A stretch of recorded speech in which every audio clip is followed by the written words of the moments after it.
backbench time. It wouldn't be complete as a day without the point of order from the Honourable Member for Rhondda, Mr. Chris Bryant. I'm grateful, Mr. Speaker. You probably don't know, but I have a Remploy factory in my constituency which does a very good job at recycling electronic equipment. Now, there's a lot of mood music about them at the moment about whether this is going to close or not, but last week the Minister for Disabilities visited the factory in my constituency without notifying me that she was coming. And a lot of the people who work at the factory are very vulnerable, they're very uncertain about their future, and they take this scuttling in and out of my constituency as signifying that their jobs are going to go. They are very worried about it. I hope, Mr. Speaker, that you might be able to have a word with the Minister for Disabilities and urge her that if she has something to announce, she announces it soon and does so in this House.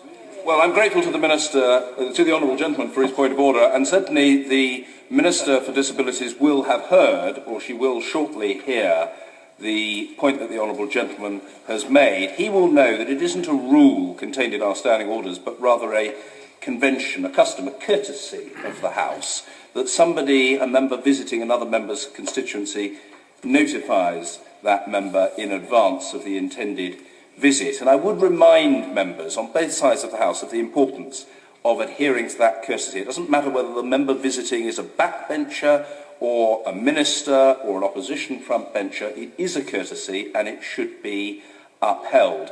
Also, of course, if a minister has an announcement to make, it should be made first to the House, and depending upon the nature and content of the statement, it might well be an oral statement. I must say that breaching the convention is a risky enterprise, and doing so in respect of the constituency of Rhondda is, I think, especially risky, as it's almost certain that the Honourable Gentleman will raise the matter, as he has just proved. Point of order.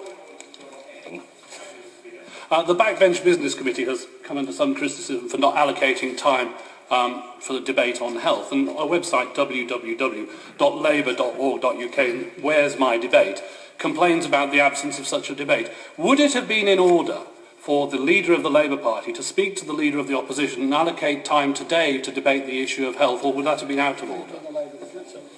Well, the leader of the Labour Party and the leader of the opposition are one and the same person.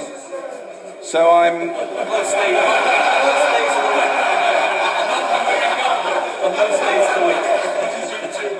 Now, the Honourable Gentleman is a very clever and sophisticated fellow, and it may well be that he's raised a very clever and sophisticated point.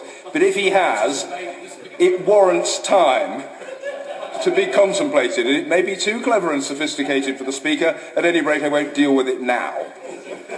But I'll reflect on the Honourable Gentleman's points. I invariably reflect on his points, and we'll see where we get.